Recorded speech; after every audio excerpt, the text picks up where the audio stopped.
السلام علیکم، سٹوری پلے بک میں خوش آمدید۔ میرا نام انیلا ہے۔ میں ایک جوائنٹ فیملی سسٹم کا حصہ تھی۔ میرے شوہر شکیل کے 2 بھائی اور 2 بہنیں تھی۔ میرے دونوں دیوروں کی شادی ہو چکی تھی اور ان کے 3 بچے بھی تھے، جو کہ میری دونوں نندیں ابھی تک کنواری تھی، لہٰذا گھر بکرا منڈی کا منظر پیش کرتا تھا۔ میرے سسر ایک نچلے درجے کے گورنمنٹ ملازم تھے اور ساس کہتی تھی کہ میری ٹکر کی جنگجو اگر کوئی ڈھونڈے تو میں ساری عمر اس کی غلامی کروں گی، یعنی وہ پوری طرح مرد نما عورت تھی۔ ادھر میرا یہ حال تھا کہ 1 نمبر کی بدو، تعلیم تو میری انٹر تک تھی، مگر والدین کی بے وقت وفات کے سبب خالہ نے مجھے پالا تھا، لہٰذا میری شخصیت میں ڈر اور خوف نمایاں تھا۔ جب شکیل کی اماں نے میرا رشتہ مانگا تو خالہ کو یہ رشتہ بہت اچھا لگا اور انہوں نے 2 ماہ کے بعد میری شادی کر دی۔ ساس کا گھر نہیں استبل تھا، جس میں افراد جانوروں کی طرح رہتے تھے۔ 3 کمرے تھے، ایک میں ساس سسر اور نندیں، جبکہ باقی 2 کمروں میں دونوں جیٹھ رہتے تھے۔ شکیل کی شادی کی تو صحن کے کونے میں ایک شیڈ ڈال کر دروازے کے نام پر ایک پردہ لگا دیا گیا۔ میرے دونوں جیٹھ اور شکیل تعلیم نہ ہونے کی وجہ سے فروٹ کا کام کرتے تھے۔ کام نہ ہونے کی وجہ سے میرے سسر نے شکیل کو یہ سوچ کر دوسرے ملک بھیج دیا کہ وہاں جا کر خوب کمائے گا اور ہمیں بھی بھیجے گا، مگر میرا شوہر جب سے باہر گیا اس کا اتا پتہ نہیں تھا۔ وہ تو وہاں جا کر ہمیں بھول ہی گیا۔ 2 وقت کھانا پکتا تو لنگر کی طرح سب اس پر ٹوٹ پڑتے، کبھی مجھے ملتا تو کبھی نہیں۔ مجھے یہی کہا جاتا کہ تیرا کمانے والا کون ہے۔ میں نے بھی ان حالات میں خود سلائی کڑھائی کرنا شروع کر دی، مگر اس کے باوجود بھی ساس تانے دیتی تھی۔ وہ خالہ جنہوں نے میری شادی کی، مجھے پالا پوسا تھا، ان کا بھی انتقال ہو گیا۔ پلٹ جانے کا راستہ بھی نہیں تھا۔ گھر میں 14 افراد تھے، سبھی کا کھانا میں بناتی تھی۔ میری ساس اس سب کے باوجود بھی ہر وقت مجھے تانے دیتی رہتی تھی۔ میرا جینا حرام ہو چکا تھا، مگر ساس نے اس پر بھی بس نہ کی۔ ایک دن لڑ جھگڑ کر مجھے گھر سے نکال دیا۔ میری جٹھانی نے میرا بستر اور سامان گھر سے باہر پھینک دیا۔ ایک بچہ گود میں انگلی پکڑے میں سامان کے پاس حیران پریشان بیٹھی تھی۔ پھر میں رکشے میں بیٹھ کر ایک دور پار کے رشتہ دار کے گھر پہنچ گئی تو انہوں نے سرد مہری سے میرا استقبال کیا۔ رات ہو گئی تھی۔ میرے میزبان نے صاف الفاظ میں کہہ دیا، میرے شوہر اس طرح کی باتوں کو ناپسند کرتے ہیں، تم رات تو یہیں گزار لو، مگر صبح اپنا بندوبست کر لینا۔ یہاں بھی قیام کے لیے برآمدہ ہی تھا۔ اس رات سردی بھی بہت تھی۔ اپنے چھوٹے چھوٹے بچوں کے ساتھ میں نے ٹھرتی سردی میں رات اس برآمدے میں گزار دی۔ جب میری آنکھ کھلی تو میری میزبان نے مجھے گھر سے جانے کے اشارے شروع کر دیے۔ میں مرتی کیا نہ کرتی، اب زبردستی کسی کے گھر رہنے سے تو رہی۔ صبح ہوتے ہی میں نے اپنی جان پہچان والی فرزانہ باجی کو یاد کیا۔ وہ یہیں پاس ہی رہتی تھی۔ نماز سے فارغ ہو کے میں نے اپنا بوریا بستر لپیٹا۔ میزبان کے بچے اٹھ گئے تھے، کمروں کے دروازے کھل گئے تھے۔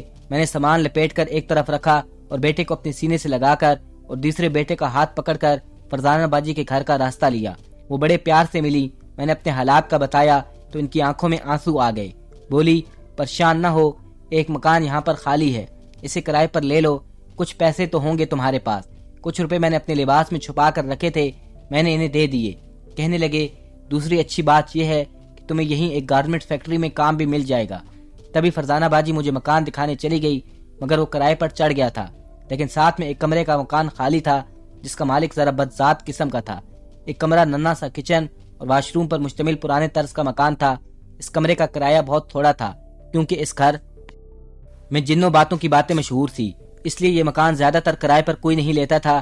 انہی دنوں فرزانہ باجی کو ایک کام والی چاہیے تھی۔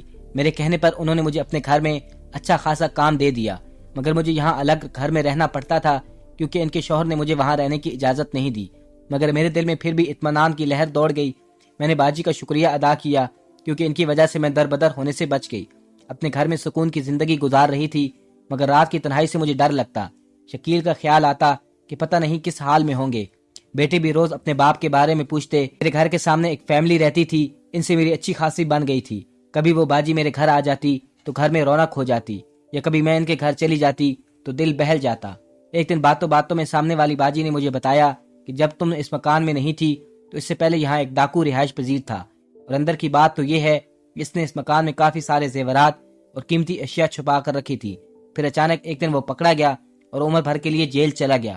کہتے ہیں اس گھر میں اس نے بہت کچھ چھپا رکھا ہے، مگر جن اور بھوتوں کی ڈر کی وجہ سے کوئی بھی یہاں رہنے کو تیار نہیں ہوتا تھا، یہاں تک کہ مالک مکان بھی ڈرتا ہے۔ میں نے اپنی زندگی میں جس قسم کے حالات دیکھے تھے، مجھے اب جنوں سے ڈر نہیں لگتا تھا۔ ہاں، البتہ انسانوں سے مجھے بہت ڈر لگتا تھا۔ ان دنوں ایک ایسا واقعہ ہوا جس نے میری زندگی کو بدل کر رکھ دیا۔ میں صبح فیکٹری جاتی اور شام 4 سے 7 بجے تک فرزانہ باجی کے گھر کام کرتی تھی۔ وہ کسی وجہ سے کچھ عرصے کے لیے بند ہو گئی اور ہم لوگ بے روزگار ہو گئے اور گھر میں فاقوں کی نوبت آ گئی۔ مجھے خود سے زیادہ اپنے بچوں کا خیال تھا۔ میرے بچے دونوں وقت بھوکے سوتے تھے۔ ایک دن دوپہر کا وقت تھا، ظہر کی نماز کے بعد میں رو رو کے اللہ تعالیٰ سے دعا مانگنے لگی کہ اے اللہ، تجھے میرے چھوٹے چھوٹے بچوں کی بھوک کا واسطہ، میری پریشانی دور فرما۔ جب مجھے گھر سے نکالا گیا تو نے رات گزارنے کے لیے جگہ دی تھی، تو نے ہی مجھے ٹھکانہ دیا تھا، کھانے پینے کو سامان اور سکون سے جینے کا سامان کر دیا۔ اب مجھ پر یہ کڑا وقت ہے، اے میرے رب میری مدد فرما۔ میں رو کر میری آنکھیں سوج گئی۔ جب میں سجدے سے سر اٹھایا تو دونوں بچے بے خبر سو رہے تھے۔ نماز ختم کر کے میں صحن میں آ گئی۔ میں نے گزشتہ روز سے کچھ کھایا پیا نہیں تھا۔ دودھ والے نے بھی ادھار دینے سے انکار کر دیا۔ صورتحال بہت نازک ہو گئی تھی۔ میں نے صحن میں پودینہ، لہسن اور پیاز لگایا ہوا تھا۔ چھوٹی سی لکڑی پاس پڑی تھی۔ میں یوں ہی لکڑی سے پودینہ کی گوڈی کرنے لگی کہ اچانک مجھے لگا کہ مٹی کے نیچے کوئی سخت چیز ہے۔ تب میں نے اسے کھودنا شروع کیا تو کسی چیز کے ہونے کا احساس یقین میں بدل گیا۔ میں چھڑی لے آئی اور کچن سے چمٹا بھی لے لیا۔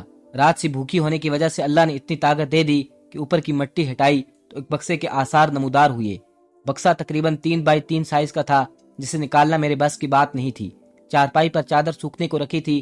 میں نے چارپائی گھسیٹ کر کھودی ہوئی مٹی پر رکھی کہ پڑوس سے کوئی بچہ وغیرہ اوپر سے نہ دیکھ لے۔ پھر خود چارپائی کے نیچے جا کر کسی طریقے سے بکسہ کھولا اور جو کچھ میں نے دیکھا عقل دنگ کرنے کے لیے کافی تھا۔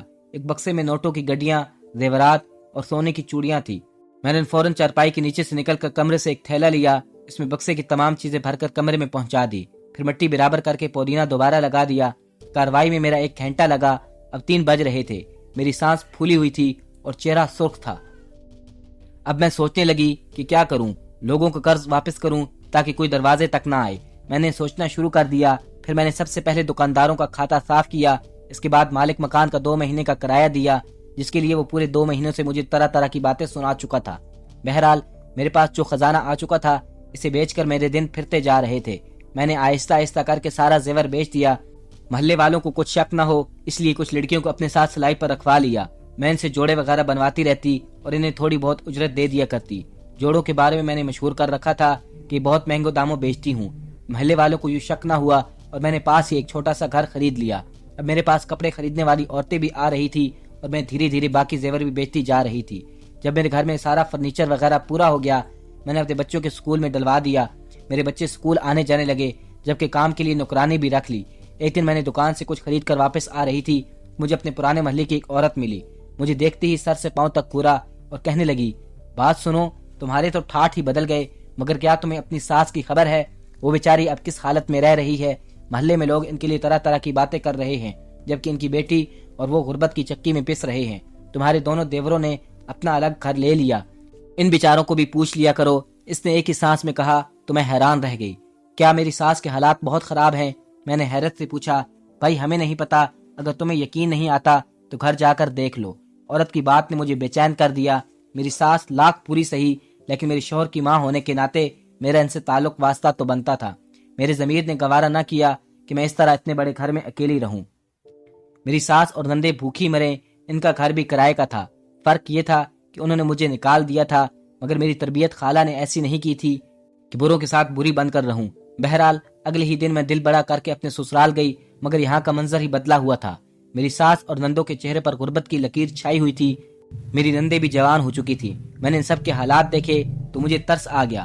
انہوں نے میری آؤ بھگت کی، کیونکہ شاید میرے اچھے حالات کی خبر ان لوگوں تک پہنچ چکی تھی۔ میں نے ان سے منت سماجت کی، اصرار کر کے انہیں اپنے گھر لے آئی کہ آپ لوگوں کا یہاں رہنا ٹھیک نہیں۔ اب یہ لوگ صرف 3 نہیں، ان کے ساتھ 30-35 سالہ آدمی بھی تھا جس کا نام سلمان تھا، اور میری ساس نے مجھے بتایا تھا کہ میرے دور کا رشتہ دار ہے۔ یہ کام کے سلسلے میں گاؤں سے یہاں آیا تھا اور یہ ہمارے پاس ہی رہتا ہے۔ گھر کا سبھی خرچ اسی نے اٹھایا ہوا تھا۔ اس برے وقت میں سلمان ہی ہمارے کام آیا۔ یہ ہمارا بہت خیال رکھتا تھا۔ میری ساس سلمان کی بہت شکر گزار تھی اور مجھے کہا کہ اس شہر میں اس کا ہمارے علاوہ کوئی نہیں، اس لیے یہ بھی ہمارے ساتھ یہیں رہے گا۔ مگر سلمان کی نظریں مجھے اچھی نہیں لگی، نہ جانے اس کی آنکھوں میں کیا تھا جو مجھے ہضم نہیں ہو رہا تھا۔ بہرحال میری ساس نے اسے اپنا بیٹا کہا تھا تو میں کیسے اس سے کوئی شکایت کرتی۔ میں نے اس کا وجود بھی اس گھر میں قبول کر لیا۔ میری ساس اپنی بدسلوکی پر مجھ سے کافی نادم تھی۔ ان کی معافی مانگنے پر میں نے انہیں معاف کر دیا، حتیٰ کہ میں نے انہیں اپنا اے سی والا کمرہ بھی دے دیا تھا۔ وہ اس کمرے میں سوئی رہتی، جبکہ میں دوسرے کمرے کی گرمی سے تنگ ساری رات گرمی میں جلتی رہتی۔ ایک رات میری طبیعت میں کچھ گھٹن زیادہ ہوئی تو میں کمرے سے نکل کر باہر آ گئی۔ صحن میں چارپائی ڈالی اور کھلی ہوا میں لیٹ گئی۔ یہاں پر مجھے بہت اچھی نیند آئی تھی، مگر میں شاید بھول گئی تھی کہ ہمارے گھر میں ایک جوان مرد بھی موجود ہے۔ ابھی مجھے سوئے ہوئے چند منٹ ہی گزرے تھے کہ میرے کانوں نے کسی کے قدموں کی چاپ سنی۔ میں یوں ہی انجان بن کر لیٹی رہی، کسی قسم کی حرکت نہیں ہوئی۔ تھوڑی دیر کے بعد قدموں کی آواز آنا بند ہو گئی۔ میں حیران تھی، تبھی میں نے اس کی طرف ہو گئی جہاں سے قدموں کی آواز آئی تھی۔ یہ سیڑھیاں اوپر چڑھنے کی آواز تھی، سو میں نے سیڑھیوں کا رخ کیا اور آخری سیڑھی پر جا کر دیکھا تو چھت کی روشنی ہلکی ہلکی جل رہی تھی، جبکہ سلمان میری نند کے ساتھ اس حالت میں بیٹھا ہوا تھا کہ مجھے بہن بھائی کے رشتے پر بھی شرم آنے لگی۔ میں الٹے قدموں واپس پلٹی، اس بات کا خیال کیے بنا کہ میرے قدموں کی آواز نے ان دونوں کو باخبر کر دیا تھا، اور اگلے ہی روز میری نند کے رویے سے یہ بات سامنے آ گئی کہ وہ مجھ سے کس قدر شرمندہ ہے۔ اب یہ دونوں آپس میں کھچے کھچے رہنے لگے، جبکہ سلمان کا کردار میری آنکھوں میں مشکوک ہو گیا، کیونکہ ضرور سلمان کی حقیقت وہ نہیں تھی جو میری ساس نے مجھے بتائی تھی۔ بہرحال جب میری نند نے سلمان سے دوری اختیار کی تو وہ تل ملا کر رہ گیا، کیونکہ میری نند مجھ سے بہت ڈرتی تھی اور مجھے ناراض نہیں کرنا چاہتی تھی، مگر میں یہ نہیں جانتی تھی کہ اب یہ سارا ملبہ مجھ پر ہی آ پڑے گا۔ یہ اگلے ہی ہفتے کی بات ہے، میں صحن میں چارپائی پر بے خبری سو رہی تھی۔ مجھے اپنی چارپائی پر کسی کی موجودگی کا احساس ہوا، پھر اچانک اس نے میرے منہ پر ہاتھ رکھا۔ جب میں ہوش میں آئی تو اندازہ ہوا کہ گرفت کافی مضبوط تھی۔ میں پیچھے مڑ کر نہ دیکھ سکی، میرے ہاتھ میں میز پر رکھا پانی کا گلاس آ گیا، جو میں نے اپنے ہاتھ میں پکڑتے ہی پیچھے موجود شخص کی آنکھوں میں انڈیل دیا۔ اس نے فوراً ہی مجھے چھوڑ دیا اور میں جلدی سے اپنی چارپائی سے اٹھ کر برآمدے کی لائٹ کی طرف دوڑی۔ میری چیخوں سے میری ساس بھی کمرے سے باہر آ گئی۔ سارا صحن روشنی میں نہا گیا۔ میں یہ دیکھ کر حیران رہ گئی کہ چارپائی پر موجود شخص کوئی اور نہیں، میرا منہ بھولا دیور سلمان ہی تھا، جسے دیکھ کر میں خود بھی حیران رہ گئی۔ میری ساس کی آنکھوں میں شرمندگی تھی، ان کی نظریں مجھ سے مل نہیں پا رہی تھی۔ تبھی ان کی آنکھوں سے آنسو بہنے لگے، وہ زمین پر بیٹھ گئیں اور بولی، بیٹی مجھے معاف کر دو، میں نے جو کیا بہت غلط کیا، مگر یہ سب غربت سے مجبور ہو کر کیا تھا۔ غربت نے ہمیں اس حال میں پہنچا دیا کہ گھر میں 2 وقت کے کھانے کو روٹی نہیں تھی۔ میں تو سلمان کو جانتی بھی نہیں تھی کہ یہ کون ہے اور کہاں سے ہے۔ بس میری بیٹی جب بھی دکان پر سودا لینے جاتی تو سلمان میری بیٹی کو بری نظر سے دیکھتا۔ پھر ایک دن دکاندار نے پچھلے پیسے نہ دینے پر سودا دینا بند کر دیا۔ تبھی سلمان نے پیسے دیے اور ایک مجبوری کے تحت مجھے اسے اپنے گھر میں رکھنا پڑا۔ اور جب ہم تمہارے گھر آئے تو سلمان نے مجھے دھمکی دی کہ وہ سب کو سچ بتا دے گا۔ بس بدنامی سے بچنے کے لیے میں اسے یہاں لے آئی۔ بیٹی، اس نے تو مجھے بھی انہی نظروں سے دیکھا جو کوئی عورت برداشت نہیں کر سکتی۔ محلے والوں کا بھرم رکھنے کے لیے میں نے اسے اپنا منہ بولا بیٹا بنا لیا۔